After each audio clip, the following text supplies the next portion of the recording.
Ready to move in premium triplex villas at Kollur APR Projects. సాధారణంగా దొంగలు ఇంట్లోకి చొరబడి దొంగతనాలు చేస్తూ ఉంటారు. కానీ ఏకంగా మహిళల మెడలోంచి నేరుగా ఎత్తుకెళ్లడం తీవ్ర కలకలం సృష్టిస్తున్నాయి. తాజాగా యాదాద్రి భువనగిరి జిల్లాలో వరుస గొలుసు దొంగతనాలు కలవరపెడుతున్నాయి. డాబాపై కుటుంబ సభ్యులతో కలిసి నిద్రిస్తున్న సమయంలో దొంగలు చోరీకి పాల్పడుతున్నారు.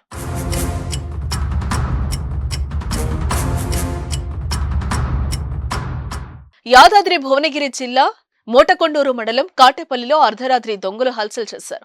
తెల్లవారుజామున 3 గంటల సమయంలో డాబాపై నిద్రిస్తున్న గడ్డం నిర్మల మెడలోంచి 3 తులాల బంగారు గొలుసును చోరీ చేశారు.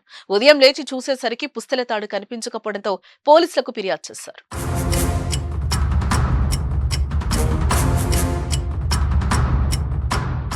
సమాచారం అందుకున్న డీసీపీ రాజేష్ చంద్ర సంఘటనా స్థలానికి చేరుకుని దర్యాప్తు చేపట్టారు. బాధిత మహిళల నుంచి వివరాలు సేకరించారు.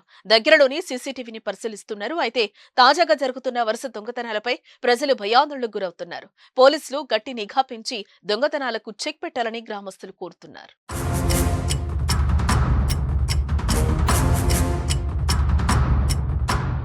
సుమన్ టీవీలో మీ పర్సనల్ అండ్ బిజినెస్ ప్రమోషన్స్ కోసం కింది నెంబర్కి కాంటాక్ట్ చేయండి.